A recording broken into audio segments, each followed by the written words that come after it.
Already ನಾವೀಗ 4 ರೂಲ್ಸ್ಗಳನ್ನು ನೋಡಿದ್ವಿ. ಒಂದು ಪಾಸಿಟಿವ್ ಅಲ್ಲಿ ಇದ್ದಾಗ ಟ್ಯಾಗ್ ಅನ್ನು ನೆಗೆಟಿವ್ ಅಲ್ಲಿ ಆಡ್ ಮಾಡುವಂಥದ್ದು, ಒಂದು ಸ್ಟೇಟ್ಮೆಂಟ್ ನೆಗೆಟಿವ್ ಅಲ್ಲಿ ಇದ್ದಾಗ ಟ್ಯಾಗ್ ಅನ್ನು ಪಾಸಿಟಿವ್ ಅಲ್ಲಿ ಆಡ್ ಮಾಡುವಂಥದ್ದು, ಸ್ಟೇಟ್ಮೆಂಟ್ ಸಿಂಪಲ್ ಪ್ರೆಸೆಂಟ್ ಟೆನ್ಸ್ ಅಲ್ಲಿ ಇದ್ದಾಗ ನಾವೇನನ್ನು ಯಾವ ಹೆಲ್ಪಿಂಗ್ ವರ್ಬ್ಗಳನ್ನು ಯೂಸ್ ಮಾಡ್ತೀವಿ, ಡೂ ಅಂಡ್ ಡಸ್ ಅನ್ನ ಯೂಸ್ ಮಾಡ್ತಾ ಹೋಗ್ತೀವಿ. ಅಂಡ್ ಸಿಂಪಲ್ ಪಾಸ್ಟ್ ಅಲ್ಲಿ ಇದ್ದಾಗ ಡಿಡ್ ಅನ್ನ ಯೂಸ್ ಮಾಡ್ತೀವಿ. ಯಾವ ಹೆಲ್ಪಿಂಗ್ ವರ್ಬ್ನ ಯೂಸ್ ಮಾಡ್ತೀವಿ, ಡಿಡ್ ಅನ್ನ ಯೂಸ್ ಮಾಡ್ತೀವಿ. ಇನ್ನು ನೆಕ್ಸ್ಟ್ ಬರ್ತಕ್ಕಂಥದ್ದು, if the statement is in imperative sentences.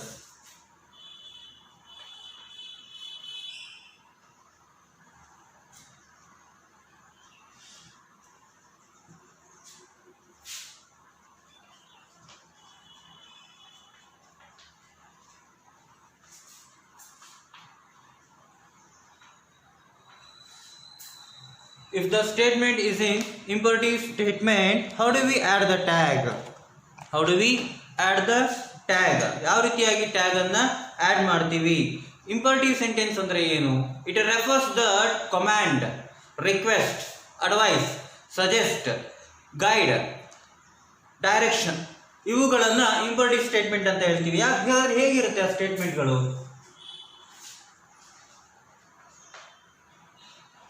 Get up, get up, clean the room, please give me a glass of water,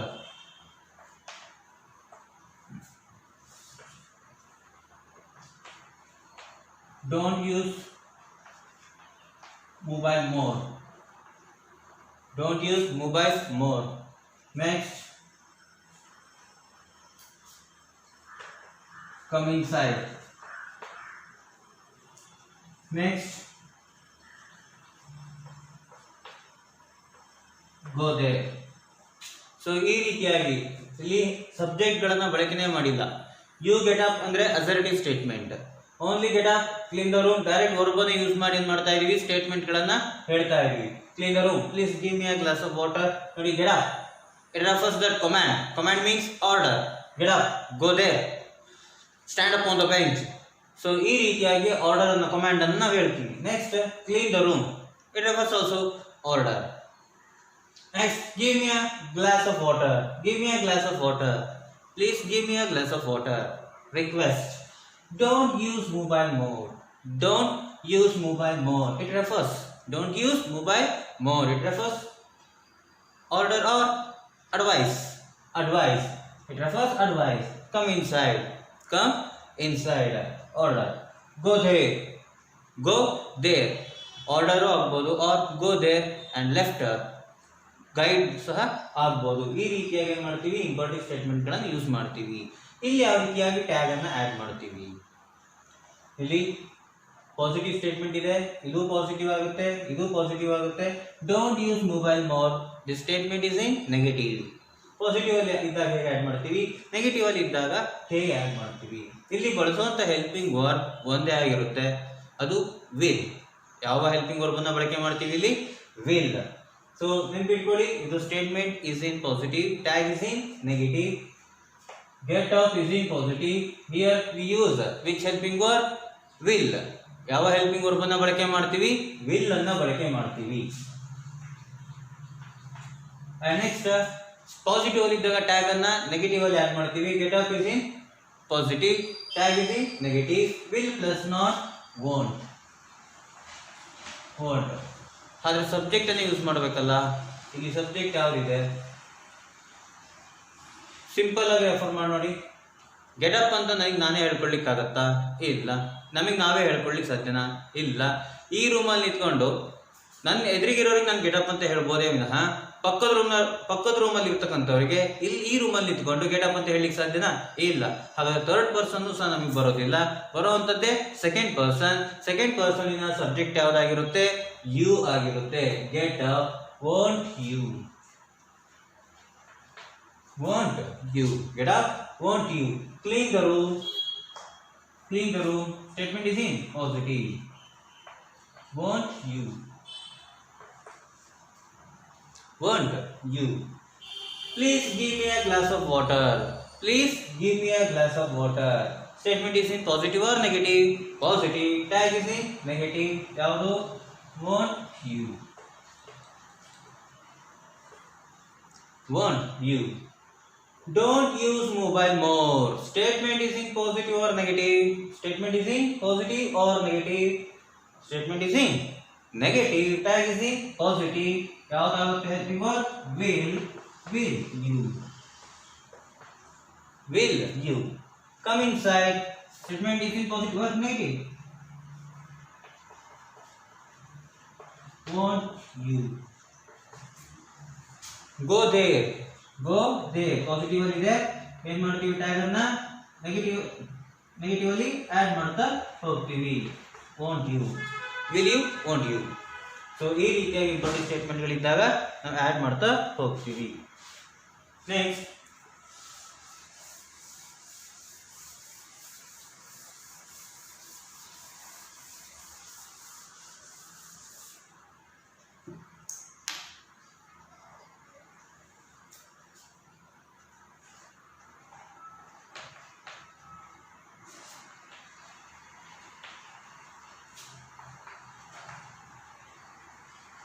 don't watch TV. Don't watch TV. Statement positive ಅಲ್ಲಿ ಇದೆಯೋ negative ಅಲ್ಲಿ ಇದೆಯೋ? Statement positive ಅಲ್ಲಿ ಇದ್ರೆ ಇಲ್ಲಿ negative ಅಲ್ಲಿ add ಮಾಡ್ತಾ ಇದ್ವಿ. Here the statement is in negative. Tag ಏನಾಗುತ್ತೆ? ಪಾಸಿಟಿವ್ ಆಗುತ್ತೆ. ಸೊ ವಿಲ್ ಹೆಲ್ಪಿಂಗ್ ಬಳಸುವಂತ ಹೆಲ್ಪಿಂಗ್ ವರ್ಬ್ ವಿಲ್ ಆಗಿರುತ್ತೆ. Will you. Don't watch TV. Will you? Don't watch TV. Will you? Next,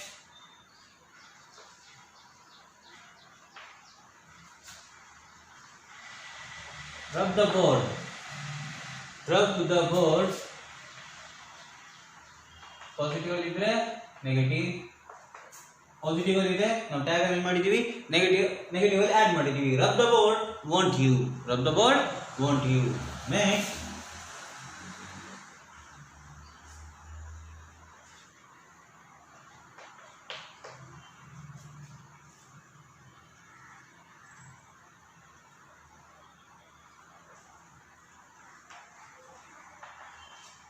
don't abuse him. Don't abuse him. Positive ಅಲ್ಲಿ ಇದೆಯೋ negative ಅಲ್ಲಿ ಇದೆಯೋ? Negative ಅಲ್ಲಿ ಇದೆ. don't abuse him.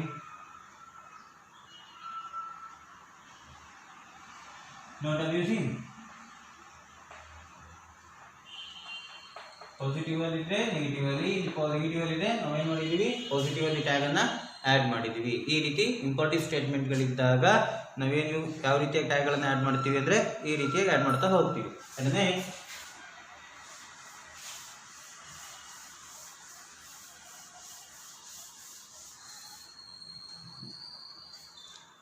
ಒಟ್ಟು 5 ಆಯಿತು.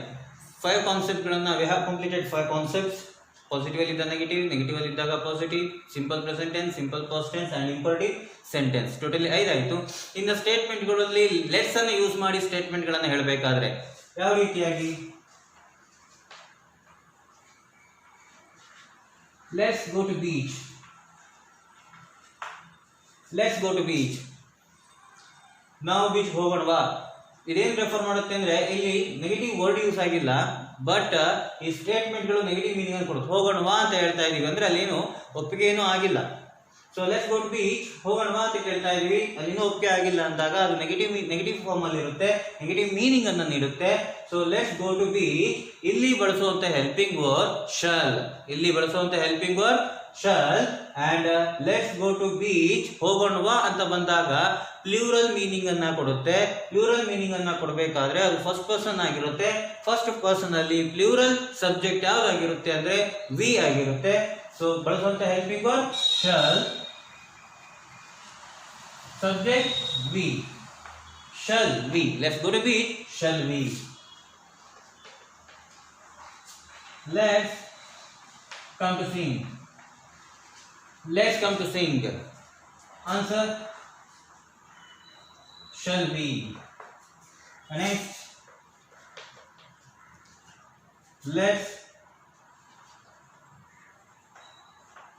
dance.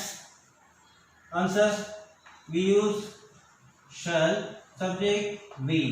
Let's dance, shall. Next,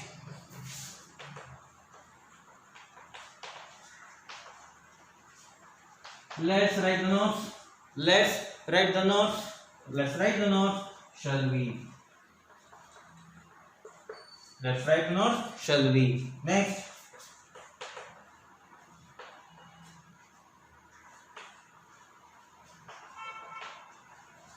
Let's buy something. Let's buy something. Answer.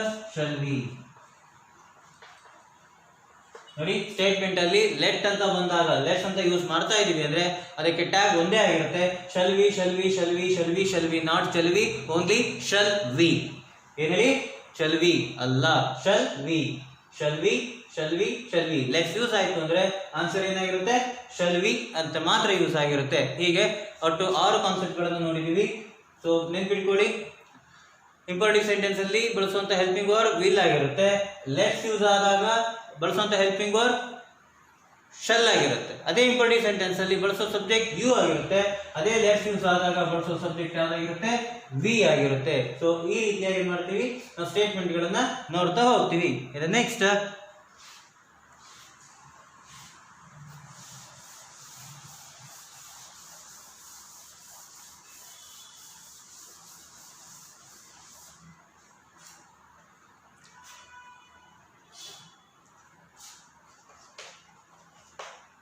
Am use ಆದಾಗ, am use ಆದಾಗ ಯಾವುದೇ ಸ್ಟೇಟ್ಮೆಂಟ್ ಗಳಲ್ಲಿ ಆಮ್ ಯೂಸ್ ಆದಾಗ ಐ ಆಮ್ ಟೀಚರ್,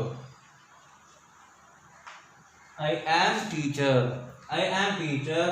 ಆಮ್ ನಾವು ಇಲ್ಲಿ ಟ್ಯಾಗ್ ಅಲ್ಲಿ ಯೂಸ್ ಮಾಡೋದಿಲ್ಲ, ಆಮ್ ಅನ್ನ ಟ್ಯಾಗ್ ಅಲ್ಲಿ ಯೂಸ್ ಮಾಡೋದಿಲ್ಲ. ಸೊ ಆಮ್ ನ ಬದಲಾಗಿ ಏನ್ ಮಾಡ್ತೀವಿ ಅಂದ್ರೆ ಆರ್ ಅನ್ನ ಯೂಸ್ ಮಾಡ್ತೀವಿ. ಯಾಕೆಂದ್ರೆ ನಾನು ಸ್ಟೇಟ್ಮೆಂಟ್ ಗಳನ್ನ ಬಳಕೆ ಮಾಡಬೇಕಾದ್ರೆ ಯಾವ ರೀತಿಯಾಗಿ ಹೇಳ್ತೀವಿ ಅಂದ್ರೆ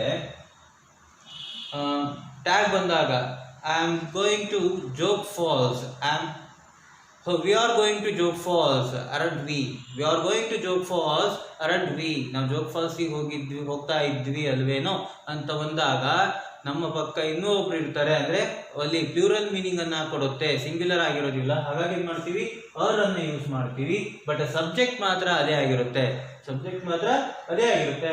ಐ ಆಮ್ ಟೀಚರ್ ಪಾಸಿಟಿವ್ ಅಲ್ಲಿ ಸ್ಟೇಟ್ಮೆಂಟ್ ಇದೆ, ಟ್ಯಾಗ್ ಅನ್ನ ಏನ್ ಮಾಡ್ತೀವಿ, ನೆಗೆಟಿವ್ ಅಲ್ಲಿ ಸ್ಟಾರ್ಟ್ ಮಾಡ್ತೀವಿ, aren't I, aren't I. Next I am going, I am going, I am going statement positive ಅಲ್ಲಿ ಇದೆ, ಬಳಸೋ ಹೆಲ್ಪಿಂಗ್ ವರ್ಬ್ ಆರ್ ಆಗಿರುತ್ತೆ. ಪಾಸಿಟಿವ್ ಅಲ್ಲಿ ಇದ್ದಾಗ ನೆಗೆಟಿವ್ ಆಡ್ ಮಾಡ್ತೀವಿ, are plus not aren't, subject I, aren't I, aren't I. Next I am not dancer, I am not dancer. Statement positive ಅಲ್ಲಿ ಇದೆಯೋ negative ಅಲ್ಲಿ ಇದೆಯೋ? ಸ್ಟೇಟ್ಮೆಂಟ್ ಪಾಸಿಟಿವ್ ಅಲ್ಲಿ, ಸಾರಿ ಸ್ಟೇಟ್ಮೆಂಟ್ ನೆಗೆಟಿವ್ ಅಲ್ಲಿ ಇದೆ. So I am not dancer, ಬಳಸೋ helping verb are I, are I.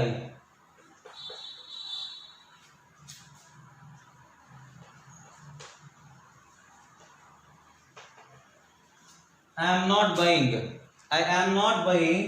Statement positive or negative? Statement is in negative, tag is in positive. Or I, or I. So ಈ ರೀತಿ am ಅಂತ ಬಂದಾಗ ಅಲ್ಲಿ helping verb ಏನಾಗುತ್ತೆ, are ಆಗಿ turn ಆಗುತ್ತೆ. So I am teacher aren't I am not dancer are I am going aren't I am not buying are I. So ಈ ರೀತಿಯಾಗಿ ಟ್ಯಾಗ್ ಗಳನ್ನ ಯೂಸ್ ಮಾಡ್ತಾ ಹೋಗ್ತೀವಿ. ಸೊ ಟು ಕಂಪ್ಲೀಟ್ ಆಯ್ತು. ಇದೊಂದು ಲಾಸ್ಟ್ ನೆಗೆಟಿವ್ ಮೀನಿಂಗ್ ಅನ್ನ ಕೊಡ್ತಕ್ಕಂಥ ವರ್ಡ್ಸ್ ಹೇಗಿರುತ್ತೆ ನೋಡ್ತಾ ಹೋಗೋಣ.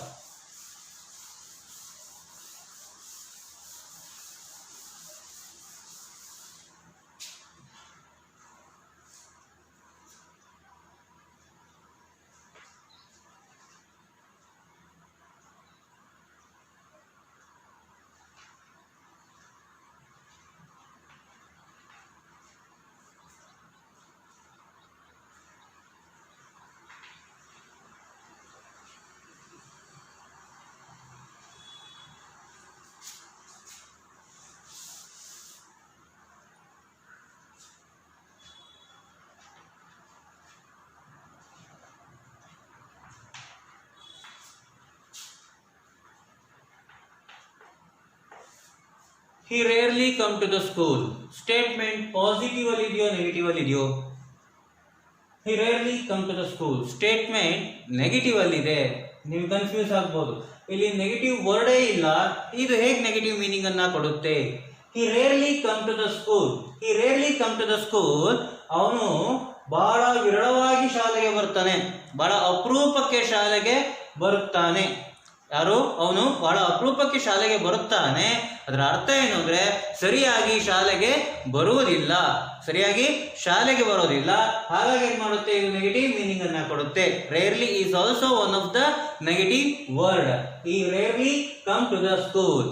ಅವನು ಬಹಳ ವಿರಳವಾಗಿ ಶಾಲೆಗೆ ಬರ್ತಾನೆ ಅಂದ್ರೆ ಅವನು ಸರಿಯಾದ ರೀತಿಯಲ್ಲಿ ರೆಗ್ಯುಲಾರಿಟಿಯಾಗಿ ಅವನು ಶಾಲೆಗೆ ಬರೋದಿಲ್ಲ, ರೆಗ್ಯುಲರ್ಲಿ ಅವನು ಶಾಲೆಗೆ ಅಟೆಂಡ್ ಆಗೋದೇ ಇಲ್ಲ. ಹಾಗಾಗಿ ಸ್ಟೇಟ್ಮೆಂಟ್ ನೆಗೆಟಿವ್ ಮೀನಿಂಗ್ ಅನ್ನ ಕೊಡುತ್ತೆ. He rarely come to the school. So ರೇರ್ಲಿನ ರಿಮೂವ್ ಮಾಡ್ಕೊಳ್ಳಿ. he rarely comes to the school. he comes to the school. The statement is in positive or negative. The statement is in negative, and the statement is in which type of the tense? The statement is in simple present tense. He comes to the school. Simple present tense. He rarely comes to the school. Helping verb is in the simple present. We use do and does. He helping verb does. Subject is he. Does he? He rarely comes to the school. And next, he barely attended. He barely attended. So rarely meaning barely no ಕೊಡುತ್ತೆ. ಅವನ regularity ಇಲ್ಲ. he barely attended. barely remove ಮಾಡ್ಕೊಳ್ಳಿ. he attended. Statement is in simple past tense. he barely attended. In the simple past tense we use did. he did he. ಈ ರೀತಿಯಾಗಿ statement ಗಳಿರುತ್ತೆ, ನೆನಪಿಟ್ಕೊಳ್ಳಿ. Rarely, barely, scarcely, rarely, barely, scarcely. ಈ ರೀತಿಯ ಸ್ಟೇಟ್ಮೆಂಟ್ಗಳು negative ಮೀನಿಂಗ್ಗಳನ್ನ ಕೊಡುತ್ತೆ. Rarely, barely, ಸ್ಕೇರ್ಲಿ ಅಂತ ಹೇಳಿ ಈ ವರ್ಡ್ಸ್ಗಳು ಸಹ ನಮಗೆ ನೆಗೆಟಿವ್ ಮೀನಿಂಗ್ ಅನ್ನ ಕೊಡುತ್ತೆ. ಇವುಗಳನ್ನ ನಿಮ್ಮ ಮೈಂಡ್ ಅಲ್ಲಿ ಇಟ್ಕೊಂಡಿರ್ಬೇಕಾಗತ್ತೆ. ಇದನ್ನ ಹೆಚ್ಚಾಗಿ ಎಕ್ಸಾಂಪಲ್ಗಳು ನಿಮ್ಮ ಎಕ್ಸಾಮಿಗೆ ಬರೋದಿಲ್ಲ, ಬಟ್ ಬಂದಾಗ ನಾವು ಹೇಳ್ಕೊಟ್ಟಿಲ್ಲ ಅನ್ನೋ ಹಾಗೆ ಬರಬಾರ್ದು, ನೀವು ಕಲ್ತಿಲ್ಲ ಅನ್ನೋ ಹಾಗೂ ಇರಬಾರ್ದು. ಸೊ ಇವುಗಳನ್ನ ನಿಮ್ಮ ಮೈಂಡ್ ಅಲ್ಲಿ ಇಟ್ಕೊಳ್ಳಿ, keep in your mind. So ಇಷ್ಟು ಕ್ವಶನ್ ಟ್ಯಾಗ್ ಗಳನ್ನ ನೋಡಿದ್ವಿ. ಯಾವುದೋ ಒಂದು first, if the statement is in positive, tag is in negative. Statement is in negative, tag is in positive. And if the statement is in simple present, we use do and does. Next, if the statement is in simple past tense, we use did.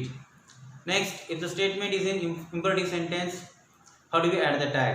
Then there we use will, and we use subject is you. And next, statement ಗಳಲ್ಲಿ less ಇದ್ದಾಗ, if the statement is in statement ಗಳಲ್ಲಿ let's ಅನ್ನು use ಮಾಡಿದಾಗ, so we use shall and subject we, shall we. And next am ಇದ್ದಾಗ, so ಯಾವ ರೀತಿಯಾಗಿ am are ಆಗಿ turn ಆಗುತ್ತೆ. ಅಂಡ್ ನೆಕ್ಸ್ಟ್ ಕೆಲವು ನೆಗೆಟಿವ್ ವರ್ಡ್ಸ್ಗಳು ಬಂದಾಗ, ಸೊ ಈ ರೀತಿಯಾಗಿ ರೇರ್ಲಿ, ವೇರ್ಲಿ, ಸ್ಕೇರ್ಸ್ಲಿ ಅಂತ ಬಂದಾಗ, ಸೊ ಟ್ಯಾಗ್ಗಳನ್ನು ಆ್ಯಡ್ ಮಾಡುವಂಥ ರೀತಿ. ಇದರಲ್ಲಿ ಇಷ್ಟರಲ್ಲಿ ಏನಾದರೂ ಡೌಟ್ಸ್ ಇದ್ದರೆ ನೀವು ನಮ್ಮ ಕಾಂಟ್ಯಾಕ್ಟ್ ಮಾಡಿ ಕೇಳಿ. ಒಟ್ಟು ಟೋಟಲಿ ಎರಡು ವಿಡಿಯೋಸ್ಗಳು ನಿಮಗೆ ಇವತ್ತು ಬರುತ್ತೆ. ಅದನ್ನು ಕರೆಕ್ಟಾಗಿ ಏನು ಮಾಡಿ, ಅಬ್ಸರ್ವ್ ಮಾಡಿ. ಅದರಲ್ಲಿ ಏನಾದ್ರು ಡೌಟ್ಸ್ ಬಂದರೆ ನೀವು ನನಗೆ ಕೇಳ್ಬೋದು. ಆ್ಯಂಡ್ ಕೊಟ್ಟಿರೋಂಥ ವರ್ಕ್ನು ಸಹ ನೋಟ್ಸಲ್ಲಿ ಏನು ಮಾಡಿ, ಸರಿಯಾಗಿ ರೈಟ್ ಮಾಡಿ. ಹೋಮ್ವರ್ಕ್ ಸಮೇತ ಮತ್ತೆ ಇಲ್ಲಿ ನಾನು ಎಲ್ಲ ರೂಲ್ಸ್ಗಳನ್ನು ಬರೆಸಿದ್ದೀನಿ. ಆ ರೂಲ್ಸ್ ಸಮೇತ ಬರೆದುಬಿಟ್ಟು ಅಲ್ಲಿ ನಾವು ಕೊಡುವಂಥ ವರ್ಕನ್ನು ನೀವು ಮಾಡಬೇಕಾಗುತ್ತೆ.